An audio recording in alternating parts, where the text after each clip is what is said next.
What are some psychological life hacks you can do to give you an advantage in situations? If you ask someone a question and they only partially answer, just wait. If you stay silent and keep eye contact, they will usually continue talking.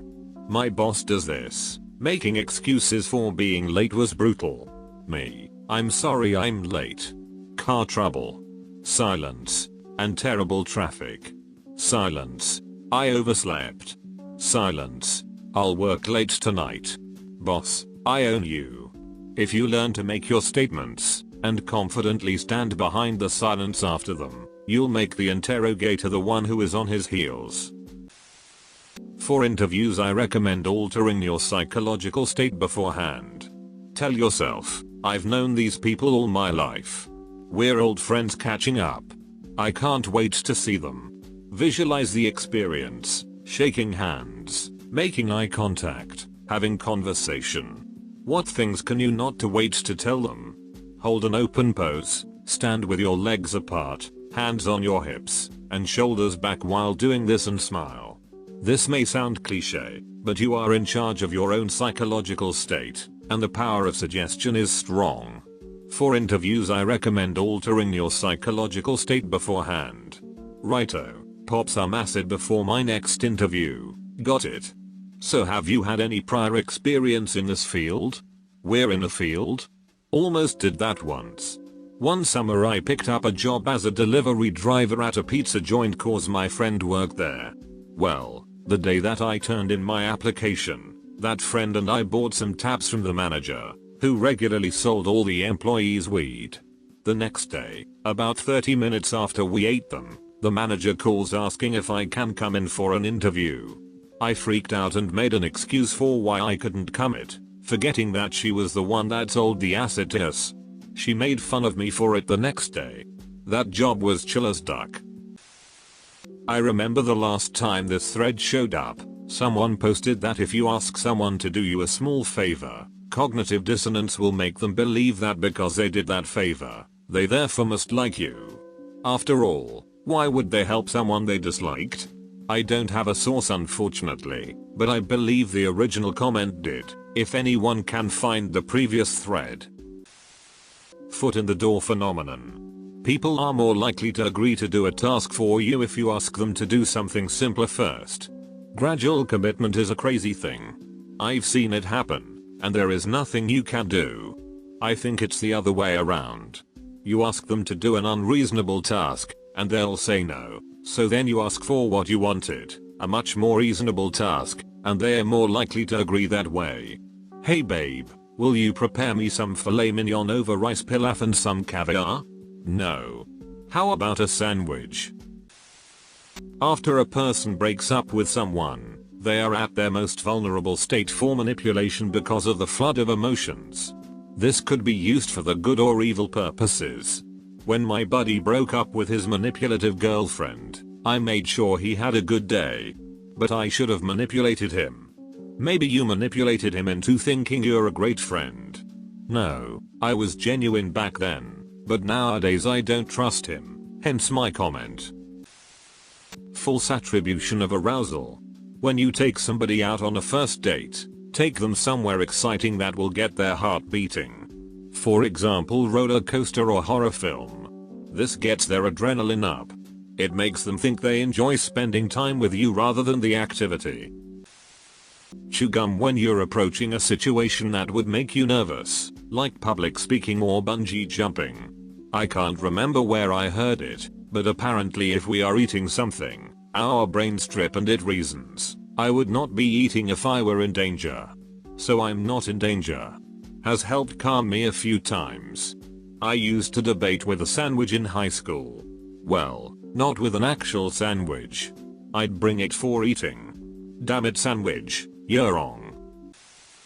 When you first meet people, try to notice their eye color while also smiling at them. It might be because you look for a second or two longer, but all I can tell you is that people really respond to it.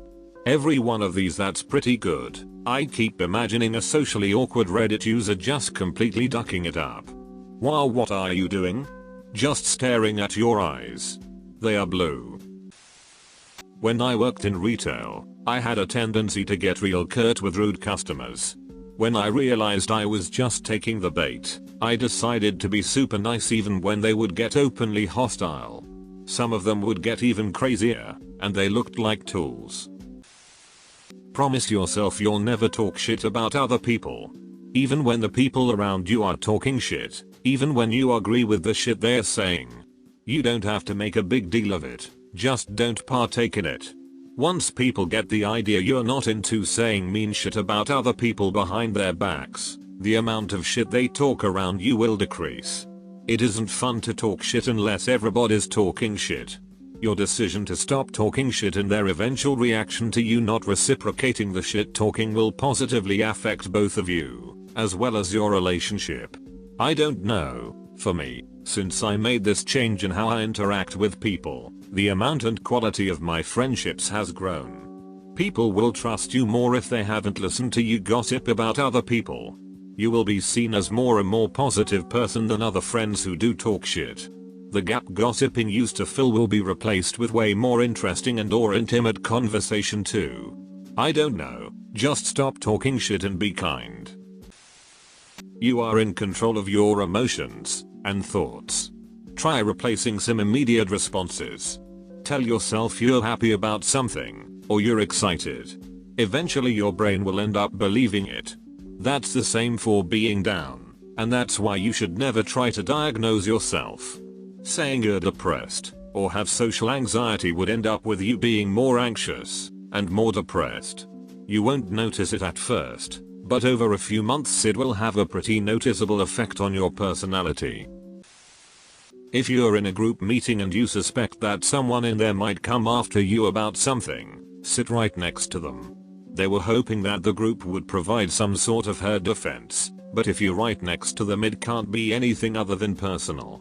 This tends to make them back off, or at least substantially temper what they say. Source: had a job with a huge target painted on my back for years.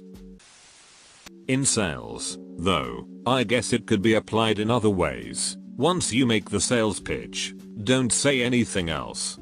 My boss at an old job was training me and just giving me pointers. I was working at a gym trying to sell memberships. He told me that once I got all the small talk out of the way and presented the prices, that the first person to talk will lose. It didn't seem like a big deal, but it actually worked. Often there were long periods of awkward silence, as the person tried to come up with some excuse, but usually they bought. It was quite impressive actually. If you get yourself to be really happy and excited to see other people, they will react the same to you. It doesn't always happen the first time, but it will definitely happen next time. The best one I ever heard was, apparently, if you have a warm hand when you shake somebody's hand, you immediately become a more desirable person to get along with. Lesson: warm your hand in your pants before shaking hands with someone. The physical effects of stress, increased breathing rate, heart rate, etc., mirror identically the physical effects of courage. So when you're feeling stress from any situation, immediately reframe it. Your body is getting ready to do courage, it's not feeling stress. A great example of cognitive reframing, researchers found that you do better when you appraise a stressful situation as a challenge, not a threat. Stand up straight, no slouching, hands out of pockets, and head held up high. It's not just a cliche, you literally feel better, and people around you feel more confident in you. Not always a must, but try to dress well for important occasions, including interviews. If you look good, you feel good, and if you feel good, you'll do good. In a negotiation setting, always start by anchoring, meaning start on a more radical extreme end of what you expect to get. That way, you and the other side can work to that result, rather than you locking yourself out of it. Avoid saying, "I think," and "I believe," unless absolutely necessary. These are phrases that do not evoke confidence, and will literally do you no good. When playing a game of cards with casual players, mutter to yourself the exact opposite of what you want to happen. So if you want your opponent to fold, then mutter, "Please don't fold, please don't fold." An overwhelming amount of times, the opponent will fall for the bait. When feeling anxious, clean up your house/apartment. You will feel happier and more accomplished than before. From an academic standpoint, this is mostly just armchair psychology, but from a real-world standpoint, these have all worked very well in my personal and professional lives. I learned this one here a few years ago. For anyone in customer service, or works for many different situations, but CS is a big one. Put a mirror behind you at the counter. This way angry customers who approach you will have to see themselves in the mirror behind you, and the chances of them behaving irrationally lower significantly. No one wants to see themselves act like a donkhead. When a group of people laugh, people will instinctively look at the person they feel closest to in that group. Read, wanna know who wants to bone who? Look at who they look at when everyone laughs. If someone else knew this trick and looked at you to see who you were looking at, and vice versa, you would both think you liked each other. Well, if that happens, those two should just get it on. Might as well. They already looked at each other. No going back at that point. Pay attention to people's feet. If you approach two people in the middle of a conversation, and they only turn their torsos and not their feet, they don't want you to join in the conversation. Similarly, if you are in a conversation with a coworker who you think is paying attention to you, and their torso is turned towards you but their feet are facing in another direction, they want the conversation to end. You should check out Carol Kinsey Goman's research on these types of things in the workplace.